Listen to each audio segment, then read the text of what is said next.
और सीधा रुख करेंगे जेपी नड्डा का, क्या कुछ कह रहे सुनाते हैं आपको। सीपी राधाकृष्णन जी, चंद्रपुरम पुन्नासामी राधाकृष्णन जी, उनको हम एनडीए का प्रत्याशी बनाएंगे और वो एनडीए के प्रत्याशी के रूप में रहेंगे। सीपी राधाकृष्णन जी, जिन्हें हम चंद्रपुरम पन्नुसामी राधाकृष्णन के रूप से जानते हैं, आपका जन्म अक्टूबर 20 1957 त्रिपुर में, तमिलनाडु में हुआ, त्रिपुर में। और इन्होंने bachelors degree in business administration, उसमें इन्होंने पढ़ाई की और एक सफल इनका 40 साल का पब्लिक लाइफ का करियर है। आप वर्तमान में महाराष्ट्र के गवर्नर हैं। इससे पहले आप झारखंड के गवर्नर रहे, राज्यपाल रहे, और साथ में आपके पास राष्ट्रपति महोदया के माध्यम से तेलंगाना का और हमारे पुडुचेरी की लेफ्टिनेंट गवर्नर और तेलंगाना के गवर्नर के रूप में भी आपके पास चार्ज रहा, और वर्तमान में आप महाराष्ट्र के गवर्नर के रूप में काम कर रहे हैं। जैसा मैंने बताया कि आपका राजनीतिक जीवन 40 साल का है और विभिन्न जिम्मेवारियों को आपने निभाया है। आप लोकसभा के 2 बार के चुने हुए सदस्य रहे हैं और लोकसभा का आपने प्रतिनिधित्व किया है, और इसके साथ साथ आप कॉयर बोर्ड जो कोची में स्थित है उसके आप चेयरमैन भी रहे हैं, और कॉयर बोर्ड के चेयरमैन के रूप में आपने ऑल टाइम हाई एक्सपोर्ट्स ये आपने किया है। झारखंड के गवर्नर के रूप में आपने प्राय सभी जिलों का भ्रमण किया और वहाँ डिटेल में जाकर जो हमारे सोशल इंडिकेटर्स हैं उसके बारे में उन्होंने बैठक भी ली और उसमें बहुत रुचि दिखाई है। महाराष्ट्र के राज्यपाल के रूप में भी आप एक्टिवली हमारे जो सोशल सेक्टर के जुड़े हुए विषय हैं उनके बारे में आपने खुद मॉनिटरिंग करके और उसके सारी चीज़ों को आगे ठीक ढंग से आगे बढ़े, उसमें उन्होंने विशेष करके काम किया है। मैं व्यक्तिगत रूप में बोल सकता हूं कि ट्यूबरक्लोसिस एलिमिनेशन में उनका बहुत बड़ा योगदान है। उन्होंने झारखंड में भी इसमें बहुत अच्छा काम किया था, पुडुचेरी में भी काम किया था, और उन्होंने इस बारे में यहाँ महाराष्ट्र में भी बहुत अच्छा काम किया है। He is widely travelled, approximately more than 24 countries he has visited on various capacities। तो इसलिए, और तमिलनाडु में ऑल अक्रॉस पार्टी लाइन उनकी एक अपनी सामाजिक जीवन की छवि है।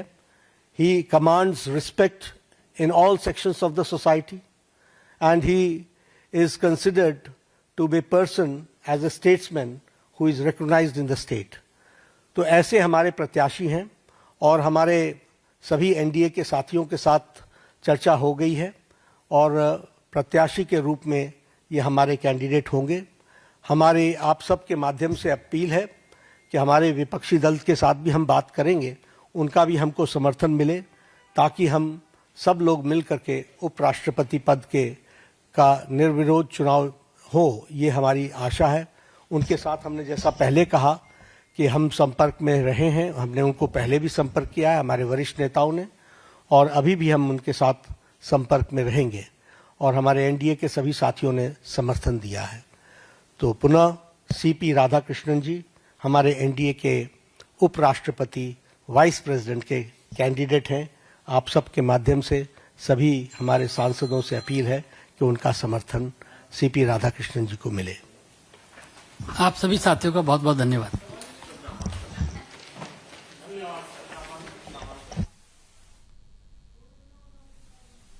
अभी एनडीए के साथ बातचीत करके तय करेंगे, हमने तय नहीं किया है, लेकिन जब करेंगे तो आपको सूचित करेंगे।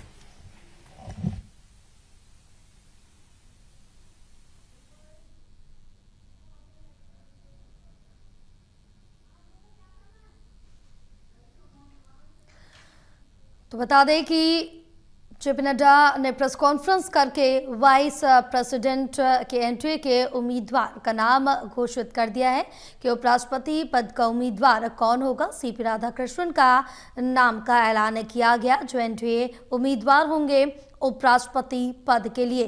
तो दिल्ली में बीजेपी संसदीय बोर्ड की बैठक हुई और पीएम की अध्यक्षता में हुई, जिसमें आपको बताते चले कि उपराष्ट्रपति के नाम को लेकर चर्चा की गई और प्रेस कॉन्फ्रेंस करके जेपी नड्डा ने ये जानकारी साझा की कि कौन उपराष्ट्रपति एनडीए पद का उम्मीदवार होगा। सीपी राधाकृष्णन के नाम का ऐलान कर दिया गया है और ये जानकारी साझा की है जेपी नड्डा ने प्रेस कॉन्फ्रेंस करके वाइस प्रेसिडेंट के नाम की घोषणा कर दी है।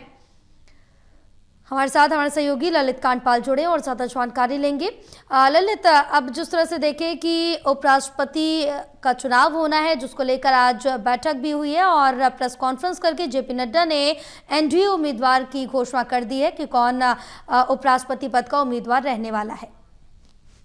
बिल्कुल जय, आपने सही कहा कि अब से थोड़ी देर पहले जो है बीजेपी अध्यक्ष जेपी नड्डा ने बताया कि पार्लियामेंट्री बोर्ड की बैठक खत्म हो चुकी है और उसमें जो निर्णय लिया गया है उसके अनुसार सीपी राधाकृष्णन जो हैं वो एनडीए की ओर से उपराष्ट्रपति पद के उम्मीदवार होंगे। मैं आपको सबसे पहले सीपी राधाकृष्णन के बारे में बताना चाहता हूँ। सीपी राधाकृष्णन मौजूदा समय में जो है महाराष्ट्र के राज्यपाल हैं और इससे पहले वो झारखंड में भी जो है राज्यपाल के पद पर रह चुके हैं।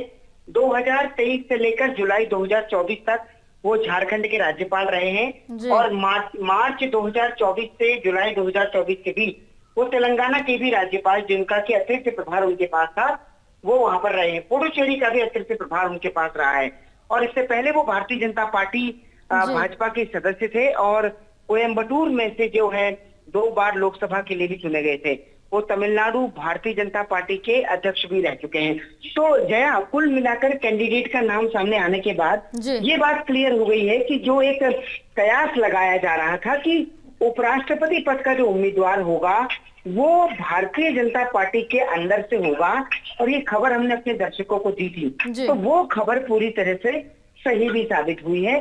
भारतीय जनता पार्टी ने अपनी कोर विचारधारा के व्यक्ति को जो है एनडीए का उम्मीदवार बनाया है और जैसा कि बीजेपी अध्यक्ष जेपी नड्डा ने साफ तौर पर बताया कि उनके उम्मीदवार को जो है एनडीए के समर्थकों, एनडीए के जितने अलाइज हैं उन सभी ने भी जो है समर्थन दिया है।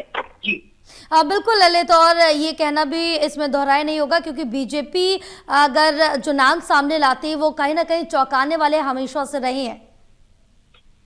देखिए बिल्कुल, लेकिन इस बार ये कहा जा रहा था कि कोई ऐसा चेहरा होगा जो राजनीति में पहले से ही होगा और कहा जा रहा था कि वो भारतीय जनता पार्टी परिवार से हो सकता है, तो वैसा ही कुछ देखने को मिल रहा है। सीपी राधाकृष्णन का भारतीय जनता पार्टी से एक लंबा नाता रहा है और संघ की विचारधारा से भी वो जुड़े रहे हैं और जिस तरीके से उपराष्ट्रपति जगदीप धनखड़ का पूरा मामला हुआ वो हम सब ने देखा और उसके बाद अब जो है भारतीय जनता पार्टी इस पूरे प्रकरण में सबसे महत्वपूर्ण बात यह है कि सीपी राधाकृष्णन को जो है उन्होंने अपना उम्मीदवार बना लिया है।